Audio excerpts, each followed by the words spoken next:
आज मैं लेकर के आई हूँ कहानी का 14वां भाग। अगर आपने इस कहानी के पिछले 13 भागों को नहीं सुना है तो उसका लिंक मैं डिस्क्रिप्शन बॉक्स में दे दूँगी। तो चलिए आगे की कहानी शुरू करते हैं। लगभग आधे घंटे बाद रुद्र की गाड़ी मॉल के सामने आकर रुकी। वह जल्दी से गाड़ी से बाहर निकला और अंदर की तरफ बढ़ गया। प्रवीण और उसके गार्ड भी उसके पीछे ही थे। रुद्र जल्दी से उस एरिया में जाता है जहाँ पर उसकी दादी और चाची के साथ साथ वसुंधरा जी भी खड़ी थी। जहाँ दादी और चाची के चेहरे पर आस्था के गायब होने की वजह से परेशानी और चिंता दिखाई दे रही थी। वही वसुंधरा जी बिना किसी भाव के वैसे ही वहाँ खड़ी थी, पर अंदर ही अंदर वह आस्था के गायब होने से खुश हो रही थी और चाहती थी कि आस्था कभी न मिले। पर उन्हें नहीं पता था कि रुद्र आस्था के लिए किस हद तक पागल और जुनूनी हो चुका है। वह किसी भी हालत में आस्था को ढूंढ ही लेगा और जिसने उसकी आस्था को उससे दूर करने की कोशिश की है उसे छोड़ेगा नहीं। रुद्र को देखकर दादी और चाची जल्दी से उसके पास आती हैं और दादी परेशानी से बोलती हैं, रुद्र बेटा देखना, आस्था मिल नहीं रही है, तू कुछ भी कर, बस हमारी बच्ची को जल्दी से ढूंढ कर हमारे पास ला, पता नहीं कहाँ होगी। रुद्र उन्हें अपने सीने से लगा लेता है और उन्हें शांत करवाते हुए बोलता है, दादी आप शांत हो जाइए, कुछ नहीं होगा उन्हें, मैं हूँ ना, मैं उन्हें सही सलामत घर लेकर आऊँगा। आप तब तक चाची के साथ घर जाइए, वरना आपकी तबीयत खराब हो जाएगी। दादी घर जाने के लिए मना करती हैं, पर रुद्र के समझाने पर वह घर जाने के लिए तैयार हो जाती हैं। उन्हें घर भेजने के बाद रुद्र प्रवीण की तरफ देखता है तो प्रवीण अपने हाथ में पकड़ा टैब उसकी तरफ बढ़ा देता है, जिसमें एक वीडियो चल रही थी। वह सीसीटीवी फुटेज थी जब आस्था वापस मॉल के अंदर आई थी। पूरी वीडियो देखने के बाद रुद्र मॉल के पीछे की तरफ बढ़ गया। प्रवीण भी उसके साथ ही था। अब तक मॉल का मैनेजर भी वहां पर आ गया था, वह भी उसके साथ ही था। पर रुद्र को देखकर उसकी हालत खराब हो रही थी, क्योंकि रुद्र के गुस्से को हर कोई जानता था और यहाँ तो उसकी बीवी गायब हुई थी। उसके गार्ड्स इधर उधर सब जगह अपनी लेडी बॉस को ढूंढ रहे थे। तभी उन्हें वह गार्ड मिला जो आस्था के पीछे मॉल में आया था। वह बेहोश था, उसके सिर पर गहरी चोट लगी थी, शायद किसी ने पीछे से वार किया था। एक गार्ड ने उसके चेहरे पर पानी मारा तो उसे होश आ गया। उसने धीरे धीरे अपनी आंखें खोली तो सामने अपने बॉस को देखकर धीरे से बोला, बॉस, वह लेडी बॉस। यह बोलकर वह रुद्र को सारी बातें बताने लगा। जब वह आस्था के पीछे मॉल में आया था तो वहाँ क्या हुआ था। फ्लैशबैक। आस्था का फ़ोन अंदर मॉल में ही रह गया था, जिसे लेने वह वापस मॉल के अंदर आई थी। वह गार्ड भी उसके पीछे ही था। आस्था ने कैफेटेरिया, जहां उन लोगों ने नाश्ता किया था, वहां से अपना फ़ोन लिया और बाहर जाने लगी। पर तभी उसके सामने एक औरत आई और रोते हुए बोली, मैडम मेरी मदद कीजिए प्लीज़ मैडम, यह मेरी बेटी। वह औरत बहुत रो रही थी। आस्था ने उसे शांत करवाया और बोली, पहले आप शांत हो जाइए और मुझे बताइए कि क्या हुआ है। उस औरत ने खुद को शांत किया और बोली, मैडम वह मेरी बेटी वहाँ पीछे बेहोश हो गई है, पता नहीं उसे क्या हो गया है। उसकी बात सुनकर आस्था बोली, कहाँ है आपकी बेटी, बताइए मुझे। वह औरत मॉल के पीछे की तरफ इशारा करती है तो आस्था उसके साथ उस तरफ चली जाती है। गार्ड भी उसके पीछे था। वह औरत आस्था को मॉल के बिल्कुल पीछे की तरफ ले जाती है, जहाँ पर शायद अभी कंस्ट्रक्शन का काम चालू था, पर फिलहाल वहाँ पर कोई नहीं था। आस्था इधर उधर देखते हुए उस औरत को बोली, कहाँ है आपकी बेटी। यह बोलकर वह उस औरत की तरफ देखती है, पर वह औरत कुछ नहीं बोलती है, बस आस्था को देखकर मुस्कुरा देती है। पर उसकी मुस्कान आस्था को कुछ अच्छी नहीं लगती है, उसे कुछ गड़बड़ लगती है। वह जल्दी से गार्ड की तरफ देखती है और कुछ बोलने को होती है, पर तभी वह औरत अपनी साड़ी के पल्लू में से कुछ निकाल कर उसे आस्था के चेहरे पर स्प्रे कर देती है। आस्था को कुछ समझ नहीं आता है, पर धीरे धीरे उसकी आंखें बंद हो जाती है और वह जमीन पर गिरने लगती है। यह देखकर वह गार्ड जल्दी से आस्था की तरफ आने लगता है, पर तभी कोई पीछे से उस गार्ड के सिर पर किसी चीज से जोरदार वार करता है, जिससे वह गार्ड अपना सिर पकड़ लेता है और बेहोश हो जाता है। Flashback and. रुद्र प्रवीण को इशारा करके उस गार्ड को हॉस्पिटल लेकर जाने के लिए बोलता है और खुद वहां से निकलकर अपनी गाड़ी की तरफ आ जाता है। प्रवीण उस गार्ड को हॉस्पिटल भेजकर खुद रुद्र के पीछे आ जाता है और रुद्र को गाड़ी में बैठते देखकर वह भी गाड़ी में बैठ जाता है। ड्राइवर रुद्र की तरफ देखता है क्योंकि उसे नहीं पता था कि कहाँ जाना है। प्रवीण भी रुद्र को देख रहा होता है, जो लैपटॉप पर तेजी से अपनी उंगलियां चला रहा होता है। लगभग 10 मिनट बाद रुद्र ड्राइवर को एक लोकेशन बताता है और वहां चलने के लिए बोलता है। वहीं दूसरी तरफ एक बंद फैक्ट्री, जो शहर के बाहर की तरफ थी। अंदर एक कमरे में एक लड़की कुर्सी से बंधी हुई थी। उसे देखकर लग रहा था कि वह बेहोश है। तभी एक इंसान उस रूम के अंदर आता है और अपने साथ गार्ड को देखकर कुछ इशारा करता है, जिसे समझकर वह गार्ड वहां से चला जाता है। और 2 मिनट बाद वह हाथ में एक बाल्टी लेकर आता है, जिसमें पानी था। उस आदमी के कहने पर वह गार्ड उस पानी को उस लड़की के ऊपर डाल देता है। वह लड़की हड़बड़ाकर अपनी आंखें खोल देती है और जब सामने देखती है तो सोमेश पटेल उसके सामने खड़ा कुटिलता से मुस्कुराते हुए उसे ही देख रहा था। यह देखकर आस्था उठने की कोशिश करती है, पर वह उठ नहीं पाती है, क्योंकि उसके हाथ और पैर चेयर से बंधे हुए थे। वह खुद को छुड़ाने की कोशिश करते हुए बोलती है, यह क्या बदतमीजी है? हमें यहाँ क्यों लाए हो? खोलो मुझे, मुझे अपने घर जाना है। उसकी बात सुनकर सोमेश पटेल हंसते हुए बोलता है, अरे इतनी भी क्या जल्दी है घर जाने की? आखिर तुम मेरी बहू हो, हमारे प्यारे भांजी की बीवी। कुछ तो खातिरदारी करने का मौका तो दो हमें। यह बोलकर वह आस्था को ऊपर से नीचे तक देखते हुए गंदी हंसी हंसता है। उसके ऐसे देखने से आस्था अनकंफर्टेबल हो जाती है। सोमेश की हंसी देखकर उसे बिल्कुल अच्छा नहीं लगता है। अंदर ही अंदर एक डर लगने लगता है, पर वह अपने चेहरे पर नहीं आने देती है। तभी सोमेश पटेल उसके पास आता है और उसके बालों को पीछे से पकड़कर उसका चेहरा ऊपर करते हुए गुस्से में बोलता है, तेरी वजह से तेरे उस पति ने मेरे बेटे को जान से मार दिया। मेरा बेटा जो मुझे मेरी जान से प्यारा था, वह तो बस कुछ पल तुम्हारे साथ एंजॉय करना चाहता था, पर उस रुद्र ने मेरे बेटे की जान ले ली। पर अब वह रुद्र क्या करे, जब हर रोज कोई तुझे छुएगा, रोज नए नए आदमी तेरे इस जिस्म के मजे लेंगे, तब वह रुद्र क्या करेगा? यह बोलकर वह गंदी हंसी हंसने लगता है। उसकी बात सुनकर आस्था अंदर तक कांप जाती है। सोमेश ने उसके बालों को बहुत ही कसकर पकड़ा हुआ था, जिससे आस्था को दर्द होता है और उसकी आंखें नम हो जाती है। पर फिर भी वह खुद को संभालते हुए बोलती है, बहुत गलत कर रहे हो तुम। पहले तुम्हारे बेटे ने मेरे साथ जबरदस्ती करने की कोशिश की तो उसे जान से हाथ धोना पड़ा। अब तुम भी वही गलती कर रहे हो। ऐसा ना हो कि तुम्हारा हश्र तुम्हारे बेटे से भी बुरा हो। इसलिए कह रही हूँ कि छोड़ दो मुझे और जाने दो, क्योंकि अगर मेरे पति यहाँ आ गए तो वह तुम लोगों को छोड़ेंगे नहीं। उसकी बात सुनकर सोमेश को बहुत गुस्सा आता है और वह कसकर एक थप्पड़ आस्था के गाल पर मारता है, जिससे आस्था का चेहरा एक तरफ झुक जाता है और उसके होंठ फट जाते हैं, जिनमें से खून निकलने लगता है। सोमेश फिर आस्था के बालों को और मजबूती से पकड़कर बोलता है, तुम्हें क्या लगता है तुम्हारा वह पति यहाँ तुम्हें बचाने आएगा? अरे उसे तो पता भी नहीं है कि तुम हो कहाँ पर, तो फिर वह यहाँ कैसे आएगा? यह बोलकर वह पागलों की तरह हंसने लगता है। वही आस्था को अब सच में डर लग रहा था। वह अपने मन में रुद्र को याद करते हुए बोलती है, रुद्र जी कहाँ हैं आप? प्लीज़ जल्दी आ जाइए। अब मैं और नहीं संभाल सकती हूँ खुद को। अब मुझे डर लग रहा है, प्लीज़ जल्दी आ जाइए। तभी सोमेश पटेल की आवाज़ उसके कानों में पड़ती है, तो वह अपने ख्यालों से बाहर आती है और सोमेश पटेल की तरफ देखती है, जो बोल रहा था। वैसे जब वह रुद्र यह देखेगा कि उसकी पत्नी को रोज एक नया मर्द छू रहा है, तो उसकी हालत कैसी होगी? तड़पेगा, पर वह कुछ नहीं कर पाएगा, ना ही तुम्हें बचा पाएगा। उसकी बात सुनकर आस्था उसकी आंखों में देखकर मुस्कुराते हुए बोलती है, और तुम्हें लगता है कि जैसा तुम सोच रहे हो वैसा कुछ होगा? रुद्र जी जल्दी मुझे ढूंढ लेंगे और तुम सबकी वह हालत करेंगे जो तुम लोगों ने सोचा भी नहीं होगा। उसकी बात सुनकर सोमेश पटेल गुस्से में भर जाता है और एक के बाद एक थप्पड़ आस्था के गालों पर मारता है, जिससे आस्था के गाल सूज जाते हैं और उसमें दर्द होने लगता है, जिसकी वजह से उसकी आंखों से आंसू बहने लगते हैं।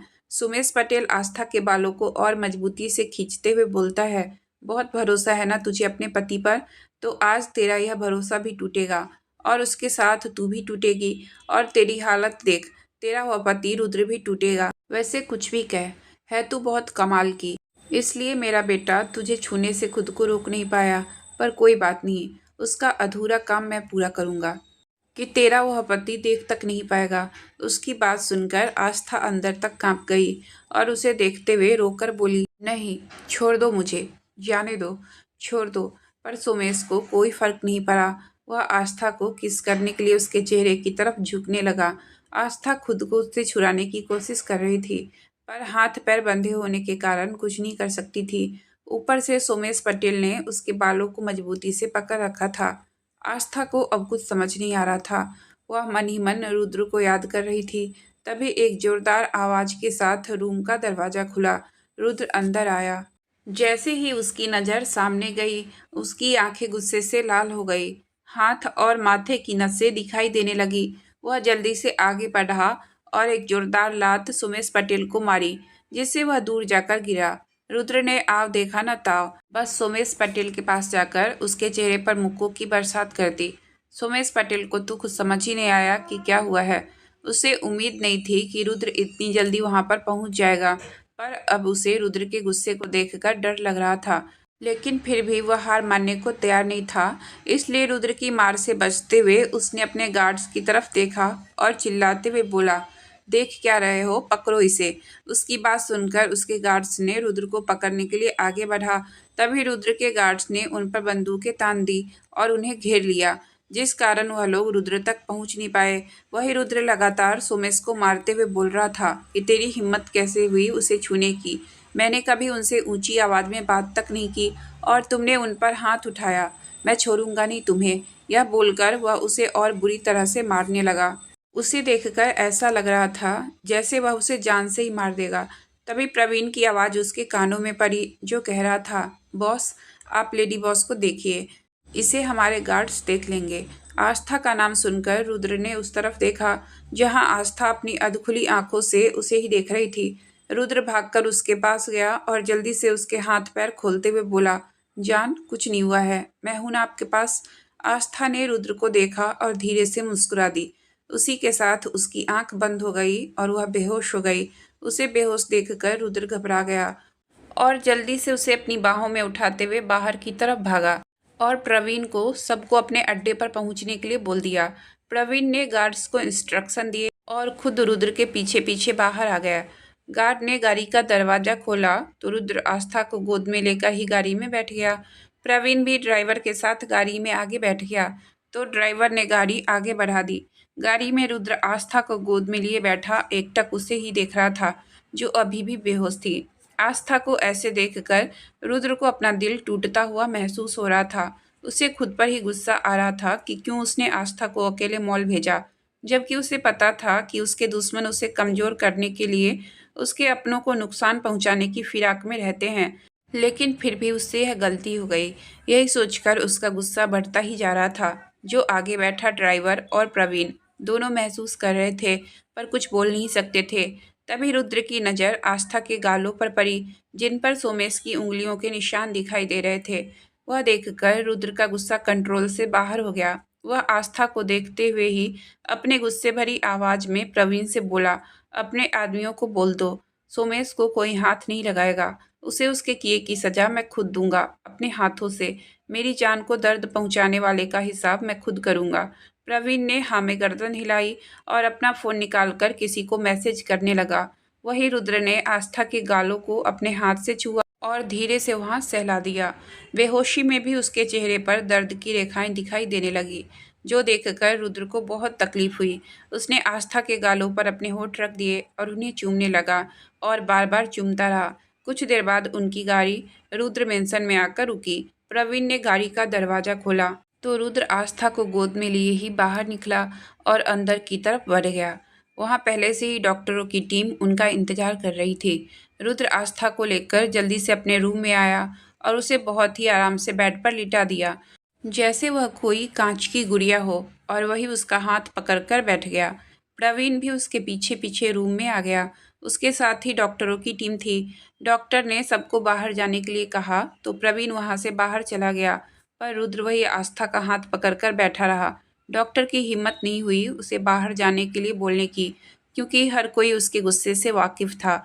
जैसे ही डॉक्टर आस्था को चेक करने के लिए आगे बढ़ा, रुद्र ने गुस्से में उसकी तरफ देखा तो डॉक्टर कांप गया और वहीं रुक गया। रुद्र ने उसे गुस्से में घूरा और बोला, लेडी डॉक्टर। उसकी बात समझकर वह डॉक्टर पीछे हट गया और अपनी टीम में जो लेडी डॉक्टर थी उसे इशारा किया तो वह डरते हुए आगे आई और आस्था को चेक करने लगी। चेक करने के बाद उसने आस्था को एक इंजेक्शन लगा दिया और एक ट्यूब और एक पर्ची रुद्र को देते हुए बोली, यह बिल्कुल ठीक है, बस डर और घबराहट की वजह से बेहोश हो गई है। मैंने इंजेक्शन दे दिया है, कुछ देर में होश आ जाएगा। उठने के बाद कुछ हल्का खिलाकर इन्हें दवाई दे दीजिएगा और यह ट्यूब इनके जख्मों पर लगा दीजिएगा। रुद्र ने कुछ नहीं कहा, बस आस्था के बालों को सहलाते हुए एकटक उसे देखता रहा। डॉक्टर ट्यूब और पर्ची वहाँ रखकर जल्दी से कमरे से बाहर चली गई। कुछ देर बाद प्रवीण कमरे में आया तो रुद्र अभी भी आस्था को एकटक देख रहा था और उसके बालों को सहला रहा था। प्रवीण ने कुछ नहीं कहा, बस चुपचाप दवाई की पर्ची उठाकर कमरे से बाहर चला गया और दरवाज़ा बंद कर दिया। वह अपने बॉस की हालत समझ रहा था। इतने समय बाद तो रुद्र की जिंदगी में आस्था के रूप में खुशी आई थी, वरना बचपन से अब तक वह ऐसे ही बिना प्यार के ही रहा था। पहले माँ के प्यार के लिए तरसता था, फिर उसके पिता की मौत के बाद तो जैसे वह हंसना मुस्कुराना ही भूल गया था। फिर जब उसकी जिंदगी में समायरा आई, पर उसने भी उसे धोखा दिया, जिससे वह बिल्कुल बेरहम बन गया था। जिंदगी जीना तो जैसे भूल ही गया था, बस किसी रोबोट की तरह अपने काम में लगा रहता। पर जब से उसकी जिंदगी में आस्था आई थी, वह जिंदगी जीने लगा था। आस्था के साथ वह हंसने और मुस्कुराने भी लगा था। पर आज वही लड़की की ऐसी हालत देखकर वह अंदर से खुद को टूटे हुए महसूस कर रहा था। रुद्र आस्था के साथ ही बिस्तर पर लेट गया और उसे बाहों में भर लिया। उसने बहुत मजबूती से उसे पकड़ रखा था, जैसे उसके छोड़ते ही आस्था उससे दूर चली जाएगी। रुद्र ने बेशक किसी से कुछ नहीं कहा था और ना ही अपने चेहरे पर महसूस होने दिया था, पर आस्था के गायब होने से वह डर गया था। जिंदगी में वह दूसरी बार था जब उसे डर का एहसास हुआ था। पहले जब उसके पिता उसे छोड़कर गए थे तब, और दूसरा आज आस्था के गायब होने के कारण। आस्था को बाहों में भरकर रुद्र का डर और बेचैनी धीरे धीरे कम होने लगा और उसे सुकून का एहसास होने लगा। धीरे धीरे वह भी नींद की आगोश में चला गया। वहीं दूसरी तरफ सीमेंसन नवीन ने फोन करके दादी और चाची को बता दिया था कि आस्था मिल चुकी है। यह जानकर दोनों को चैन मिला। दादी तो उसी समय आस्था से मिलने जाना चाहती थी, लेकिन प्रवीण ने यह कहकर मना कर दिया कि अभी वह आराम कर रही है और बॉस ने कहा है कि वह जल्दी लेडी बॉस को लेकर आपसे मिलने आएंगे। यह सुनकर दादी शांत बैठ गई। वही वसुंधरा जी ने जब यह सुना तो वह मन ही मन कूटते हुए बोली, पता नहीं यह लड़की की किस्मत इतनी अच्छी क्यों है, हर बार बच जाती है। पहले मेरे वार से बच गई, फिर पराग के समय रुद्र ने समय पर आकर आस्था को बचा लिया और इस बार भी रुद्र उसे ढूंढकर घर ले आया। लेकिन उन्हें समझ नहीं आ रहा था कि इस बार आस्था को गायब करने में किसका हाथ है, क्योंकि सोमेश पटेल ने वसुंधरा को कुछ भी नहीं बताया था कि वह आस्था को किडनैप करने वाला है, इसलिए उन्हें कुछ भी नहीं पता था। यही सोचते हुए वह अपने कमरे में आई और अपना फ़ोन निकालकर अपने भाई सोमेश को फ़ोन लगा दिया। पर उसे तो पता ही नहीं था कि उसका भाई अब शायद कभी भी उसका फ़ोन नहीं उठा पाएगा, क्योंकि उस वक्त वह जिसकी कैद में था वहाँ से उसका बचना नामुमकिन था। 3-4 बार फ़ोन लगाने के बाद भी जब सोमेश ने फ़ोन नहीं उठाया तो वसुंधरा जी ने अपना फ़ोन साइड में रखा और खुद से बोली, यह भाई पता नहीं कहाँ है। एक तो उस लड़की के बारे में पता नहीं चल रहा है, इतना कोशिश की पर अभी तक कुछ भी पता नहीं चला, और आज तो पता नहीं उस लड़की का कौन सा नया दुश्मन पैदा हो गया है जिसने उसे किडनैप किया था। पर जो भी हो, जल्दी से जल्दी पता करना होगा कि यह नया कौन आ गया है जिसे उस लड़की में इंटरेस्ट है। यह बोलकर वह कपड़े लेकर वॉशरूम में चली गई। पर उन्हें तो पता ही नहीं था कि आस्था के बारे में पता करना इतना आसान नहीं है, क्योंकि उसके पीछे रुद्र का हाथ था। उसने आस्था की सारी इन्फॉर्मेशन हाइड करवा दी थी ताकि कोई भी उसके बारे में जान ना पाए। अब ऐसा क्यों था यह तो रुद्र को ही पता होगा। लगभग 1 घंटे बाद आस्था को होश आया तो उसने खुद को किसी की बाहों में पाया। एक पल को वह घबरा गई, पर जब धीरे से उसने गर्दन उठाकर ऊपर देखा तो रुद्र का चेहरा देखकर उसके होठों पर मुस्कान आ गई। वह एकटक प्यार से रुद्र को देखने लगी। रुद्र के बाल जो उसके माथे पर आ रहे थे वह उसे और भी दिलकश बना रहे थे। उस समय उसके चेहरे पर एक मासूमियत थी जो जागते हुए कभी भी उसके चेहरे पर दिखाई नहीं दी। आस्था ने धीरे से अपना हाथ बढ़ाकर रुद्र के बालों को उसके माथे से पीछे कर दिया और थोड़ा सा ऊपर उठकर प्यार से उसके माथे को चूम लिया। रुद्र, जिसकी नींद आस्था की थोड़ी सी हलचल से ही खुल गई थी, फिर भी वह ऐसे ही चुपचाप सोने का नाटक कर रहा था। वह देखना चाहता था कि आस्था आगे क्या करती है। तभी उसे आस्था की सांस अपने चेहरे पर महसूस हुई। रुद्र की धड़कन बढ़ गई, पर वह खुद को शांत किए चुपचाप लेटा रहा। तभी उसे अपने माथे पर आस्था के होठों का एहसास हुआ, जिसे महसूस कर उसके होठों पर प्यारी सी मुस्कान आ गई। आस्था जैसे ही उससे दूर हुई, रुद्र ने झट से अपनी आंखें खोली और झटके से उसे अपने नीचे कर खुद उसके ऊपर आ गया। वह सब इतनी जल्दी हुआ कि आस्था को कुछ समझ ही नहीं आया। वह अपनी आंखों को बड़ा बड़ा किए रुद्र को देखने लगी। रुद्र उसकी आंखों में देखते हुए बोला, नींद में हमारा फायदा उठाकर कहाँ जा रही थी आप? उसकी बात सुनकर आस्था होश में आई और हैरानी से बोली, क्या? रुद्र, क्या नहीं, हाँ, आप नींद में हमारा फायदा उठा रही थी। आपको शर्म नहीं आती किसी हैंडसम लड़के को ऐसे नींद में किस करते हुए? यह बोलकर वह आस्था को देखने लगा। आस्था भी उसे ही देख रही थी। रुद्र की आंखों में शरारत उसे साफ दिखाई दे रही थी। आस्था ने भी मुस्कुराते हुए उसके गले में अपनी बाहें लपेट दी और उसे देखते हुए बोली, हाँ, तो हम कौन सा पड़ोसी का फ़ायदा उठा रहे थे? हम तो अपने पति का फ़ायदा उठा रहे थे। वैसे भी उन पर तो हमारा हक है, इसलिए उनके साथ हम कुछ भी कर सकते हैं। क्यों, है ना यह बोलकर वह मुस्कुराते हुए रुद्र को देखने लगी। वही आस्था के मुंह से ऐसी बातें सुनकर रुद्र हैरान हो गया और उसके माथे और गले को छूते हुए बोला, आपकी तबीयत तो ठीक है? उसकी बात सुनकर आस्था उसे देखते हुए बोली, क्यों, हमें क्या हुआ है? हम तो बिल्कुल ठीक हैं। रुद्र उसे अभी भी हैरानी से देखते हुए बोला, तो फिर आप ऐसी बातें क्यों कर रही हैं? आप तो कभी ऐसी बातें नहीं करती थी। पक्का आपकी तबीयत ठीक नहीं है। क्या हम डॉक्टर के पास चलें? वही उसकी बात सुनकर आस्था मुंह बनाते हुए बोली, तो क्या हम अपने पति से ऐसी बात भी नहीं कर सकते? उसकी बात सुनकर रुद्र जल्दी से बोला, हमने ऐसा नहीं कहा है जान। हम तो बस इसलिए कह रहे हैं क्योंकि आपने आज तक कभी ऐसी बात नहीं की, इसलिए आपका ऐसा रूप देखना और आपसे ऐसी बातें सुनना थोड़ा अजीब लगा। पर आप हमसे कोई भी बात कर सकती हैं। आपका हक बनता है हम पर, और सिर्फ आपका ही हक बनता है। आप जैसे चाहें वैसे बात कर सकती हैं, क्योंकि आप हमारी पत्नी हैं, हमारी धड़कन, हमारे जीने की वजह। यह बोलकर उसने आस्था को अपने सीने से लगा लिया। वही आस्था ने भी मुस्कुराते हुए खुद को उसकी बाहों में समेट लिया। कुछ देर तक दोनों ऐसे ही एक दूसरे की बाहों में सिमटे सुकून से लेटे रहे। थोड़े टाइम बाद रुद्र ऐसे ही आस्था को बाहों में लिए ही बोला, जान, आप ठीक हैं? आस्था ने उसके सीने से अपना चेहरा बाहर निकाला और उसे देखते हुए बोली, आपके रहते मुझे कुछ हो सकता है क्या? रुद्र ने प्यार से उसका माथा चूमा और उसके गाल को प्यार से सहलाते हुए बोला, नहीं, मेरे रहते आपको कोई कुछ नहीं कर सकता है। अगर कोई मेरी जान को नुकसान पहुंचाने की कोशिश करेगा भी तो यह रुद्र प्रताप भी उसकी जान निकाल देगा। उसकी बात सुनकर आस्था ने मुस्कुराते हुए फिर से उसके सीने में अपना चेहरा छुपा लिया। रुद्र ने भी उस पर अपनी पकड़ मजबूत कर दी। कुछ देर बाद दोनों फिर से नींद की आगोश में चले गए।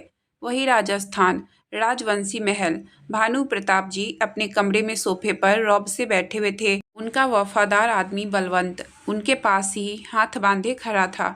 तभी कमरे का दरवाजा खुला और अभिमन्यु प्रताप राजवंशी रौब से चलते हुए अंदर आया। उसने अपने पिता के पांव छुए और उनके सामने खड़ा हो गया। भानु प्रताप जी ने उनकी तरफ देखा और बोले, आपको पता तो होगा ना कि हमने आपको यहाँ क्यों बुलाया है? अभिमन्यु, जी बाबा साहब। भानु प्रताप, तो बस हम चाहते हैं कि आप जल्दी से जल्दी उन्हें यहाँ लेकर आएं। अब हम और इंतज़ार नहीं कर सकते। इतने साल हमने इंतज़ार किया है, लेकिन अब बस हम जल्दी से जल्दी सब कुछ अपनी मुट्ठी में करना चाहते हैं, इसलिए उनका यहाँ आना बहुत ज़रूरी है। अभिमन्यु, जी बाबा साहब, जैसा आप चाहेंगे बिल्कुल वैसा ही होगा। हम आज ही मुंबई के लिए निकलते हैं और उन्हें अपने साथ लेकर ही लौटेंगे। भानु प्रताप, पर यह इतना आसान नहीं होगा। जानते हैं ना वो अभी किसके साथ रह रही है? अभिमन्यु, जानते हैं, पर आप फिक्र मत कीजिए, बस हम पर भरोसा रखिए। भानु प्रताप जी ने हाँ में गर्दन हिलाई तो अभिमन्यु वहां से चला गया। उसके जाने के बाद भानु प्रताप जी दरवाजे की तरफ देखते हुए बलवंत से बोले, बलवंत, अपने आदमियों को कुंवर के पीछे लगा दो। हम जानते हैं कि वह गुस्से में अपना होश खो बैठते हैं। हम नहीं चाहते हैं कि हमारे इतने सालों की मेहनत उनके गुस्से की वजह से बर्बाद हो। बलवंत ने जो हुक्म कहा और वहां से चला गया। भानु प्रताप जी अपनी सिगार के कस भरने लगे और कुछ सोचने लगे। शाम के 7 बजे रुद्र की नींद खुली। उसने देखा तो आस्था उसकी बाहों में सिमटी बच्चे की तरह सो रही थी। उस समय वह बहुत ही प्यारी और मासूम लग रही थी। रुद्र को उस पर बहुत प्यार आ रहा था, पर तभी उसकी नज़र आस्था के गाल पर पड़ी, जो अभी भी लाल थे और हल्के उंगलियों के निशान अभी भी उन पर दिखाई दे रहे थे, जिसे देखकर रुद्र को गुस्सा आने लगा। उसका मन कर रहा था कि वह सोमेश पटेल को जान से मार दे, जो वह करेगा भी, पर अभी उसने अपने गुस्से को शांत किया और आस्था को उठाते हुए बोला, जान उठिए, देखिए कितना टाइम हो गया है, आपने सुबह नाश्ते के बाद से कुछ भी नहीं खाया है। चलिए जल्दी उठिए और फ्रेश हो जाइए, फिर हम साथ में डिनर करेंगे। उसकी बात सुनकर आस्था ने कसमसाते हुए अपनी आंखें खोली और सामने रुद्र को देखकर मुस्कुरा दी। रुद्र ने प्यार से उसका माथा चूमा और उसे उठाते हुए बोला, चलिए जल्दी फ्रेश हो जाइए, फिर साथ में डिनर करते हैं। आस्था ने हाँ में गर्दन हिलाई और रुद्र के गाल को चूमकर कपड़े लेकर वॉशरूम में चली गई। उसकी इस हरकत से रुद्र के चेहरे पर प्यारी सी मुस्कान आ गई। उसने धीरे से अपने गाल को छुए और फिर वह भी उठकर दूसरे रूम में फ्रेश होने चला गया। कुछ देर बाद दोनों ने साथ में डिनर किया और रुद्र ने आस्था को मेडिसिन दी और उसके चेहरे पर दवाई भी लगाई। उसके बाद दोनों बालकनी में एक दूसरे की बाहों में बैठे आसमान को देखने लगे। दोनों के चेहरे पर एक सुकून था। आस्था रुद्र की गोद में बैठी हुई थी और रुद्र उसके बालों को सहला रहा था। दोनों शांति से बैठे हुए थे। उनके बीच में खामोशी थी, पर उस खामोशी में भी सुकून था। रुद्र बस आस्था के बालों को सहलाते हुए उसे सुलाने की कोशिश कर रहा था, क्योंकि हमारे हीरो को अपनी जान को तकलीफ देने वाले को सजा देने भी तो जाना था। अब अपनी जान के सामने तो ऐसे इतनी रात को जा नहीं सकता था, इसलिए उसके सोने का इंतजार कर रहा था। कुछ देर बाद दवाई के असर से आस्था नींद की आगोश में चली गई। रुद्र ने उसे आराम से अंदर बिस्तर पर लिटाया और उसे ब्लैंकेट से कवर कर प्यार से उसका माथा चूमकर कमरे से बाहर चला गया। नीचे हॉल में प्रवीण पहले से ही उसका इंतजार कर रहा था। रुद्र के आने के बाद दोनों घर से बाहर निकलकर गाड़ी में बैठकर कहीं चले गए। रात के लगभग 11 बजे रुद्र की गाड़ी एक सुनसान जगह पर रुकी। पेड़ पौधे के अलावा उस जगह और कुछ भी नहीं था, सिवाय एक खंडहर के। प्रवीण गाड़ी से बाहर आया और उसने पीछे का दरवाज़ा खोला तो रुद्र अपने रौबीले अवतार में गाड़ी से बाहर आया और अंदर की तरफ बढ़ गया। प्रवीण भी उसके पीछे ही था। अंदर बहुत सारे गार्ड्स ब्लैक ड्रेस पहने हुए थे। रुद्र को देखकर सबने सर झुका लिया। रुद्र ने सबको इग्नोर किया और अंदर की तरफ बढ़ गया। बाहर से वह जगह जितनी बेकार थी, अंदर से उतनी ही हाईटेक और डरावनी लग रही थी। हर जगह हाईटेक टेक्नोलॉजी के कंप्यूटर लगे हुए थे, जिनके सामने बैठे हुए लोग लगातार उस पर उंगलियां चला रहे थे। रुद्र उन सब से निकलते हुए एक रूम के बाहर आकर गार्ड ने दरवाजा खोला तो रुद्र और प्रवीण अंदर आ गए। रुद्र जाकर वहां रखी एक बड़ी सी चेयर पर बैठ गया, जिसके पीछे टेबल का निशान बना हुआ था। प्रवीण भी उसके पीछे हाथ बांधे खड़ा था। रुद्र ने एक गार्ड को कुछ इशारा किया और खुद सिगार निकालकर उसके कस भरने लगा। तभी दो गार्ड्स एक आदमी को खींचकर बाहर लेकर आए और उसे रुद्र के पैरों में फेंक दिया। रुद्र ने उस आदमी को देखा तो उसकी आंखें गुस्से से लाल होने लगी, हाथ और माथे की नसें दिखाई देने लगी। उसने सिगार का एक गहरा कस भरा और झुककर उस आदमी के बालों को पकड़कर उसका चेहरा ऊपर किया और धुआं उसके चेहरे पर छोड़ दिया। उस आदमी ने जैसे ही रुद्र का चेहरा देखा तो डर से कांप गया। रुद्र ने उसे घूरते हुए बोला, कहा था ना कि मेरी जान पर उठने वाली हर नज़र को मैं निकाल कर फेंक दूंगा। फिर भी पहले तेरे बेटे ने और फिर तुमने मेरी जान पर अपनी बुरी नज़र डालने की कोशिश की। तुम्हारे बेटे को तो पहले ही उसके किए की सजा मिल चुकी है, अब तुम्हारी बारी है। यह बोलकर उसने उस आदमी का बाल झटका से छोड़ा तो उस आदमी का चेहरा दीवार से टकरा गया। यह आदमी कोई और नहीं बल्कि सोमेश पटेल था, जिसे रुद्र के गार्ड्स वहां लेकर आए थे। इसके आगे तो आप लोगों को पता ही है कि रुद्र ने सोमेश के साथ क्या किया होगा। लगभग आधे घंटे बाद उसकी गाड़ी रुद्र मैंसन पहुंची तो रुद्र जल्दी से अंदर की तरफ भागा। उसे डर था कि आस्था उठ ना गई हो। अगर उसे खुद के पास ना पाकर वह डर गई तो अगर उसने उससे पूछा कि वह इतनी रात को कहाँ गया था तो वह क्या जवाब देगा। यही सोचकर रुद्र पूरे रास्ते बेचैन रहा, पर जैसे ही वह कमरे में पहुंचा तो आस्था को सुकून से सोए देखकर कतरा कतरा सुकून उसके चेहरे पर भी अपने पैर पसारने लगे। अब तक जो बेचैनी उसे हो रही थी वह सारी दूर हो गई और चेहरे पर एक प्यारी सी मुस्कान आ गई। उसने दरवाज़ा बंद किया और जल्दी से आस्था के पास जाकर लेट गया और उसे अपनी बाहों में भर लिया। आस्था ने भी नींद में ही रुद्र का एहसास पा खुद को उसके सीने में छुपा लिया। और उसकी कमर में बाहें लपेट उसे कसकर पकड़ ली। रुद्र के चेहरे पर एक प्यारी सी मुस्कान आ गई। उसने आस्था के माथे को चूमा और उसे बाहों में भरकर सो गया। वहीं दूसरी तरफ अभिमन्यु आज भी एक लड़की के साथ था और जबरदस्ती उसके साथ रिश्ता बना रहा था। वह लड़की उसे रोकने की कोशिश कर रही थी पर नाकाम रही। लगभग 2 घंटे अपनी मनमानी करने के बाद अभिमन्यु ने उसे छोड़ा और उठकर अपने कपड़े पहन लिए। उसने एक नज़र उस लड़की को देखा जो शायद बेहोश हो गई थी। फिर उसने अपना फ़ोन निकालकर अपने पीए पीयूष को फ़ोन किया और बोला, मुंबई जाने की तैयारी करो, हम कल ही मुंबई जा रहे हैं और मिस्टर रुद्र प्रताप सिंह के साथ एक मीटिंग फिक्स करो। हम भी देखें तो सही आखिर वह चीज़ क्या है जिनके पास इस समय हमारी जान है। यह बोलकर उसने फ़ोन रख दिया और सोफे पर बैठकर सिगरेट पीते हुए सामने बेड पर सोई लड़की को देखने लगा। फिर उसने अपने फ़ोन में से आस्था की फ़ोटो निकाली और उस पर अजीब तरीके से हाथ फिराते हुए बोला, बस कुछ दिन और, फिर आप हमारे पास होंगी, हमारे बिस्तर पर, हमारी बाहों में। जब से आपकी तस्वीर मैंने देखी है, आपके पास आने से खुद को रोक नहीं पा रहा हूँ। आपकी जैसी खूबसूरत लड़की मैं पहली बार देख रहा हूँ। अब तो बस जल्दी आपको यहाँ लाना है अपनी बाहों में, ताकि जी भरकर आपको प्यार कर सकूं। यह बोलकर वह आस्था की तस्वीर को देखते हुए पागलों की तरह हंसने लगा। आज की कहानी मैं यहीं तक रहने देती हूँ। इससे आगे की कहानी मैं कल लेकर आऊँगी। अगर आपको कहानी अच्छी लगी हो तो प्लीज़ वीडियो को लाइक और चैनल को सब्सक्राइब करें। आपका बहुत बहुत धन्यवाद।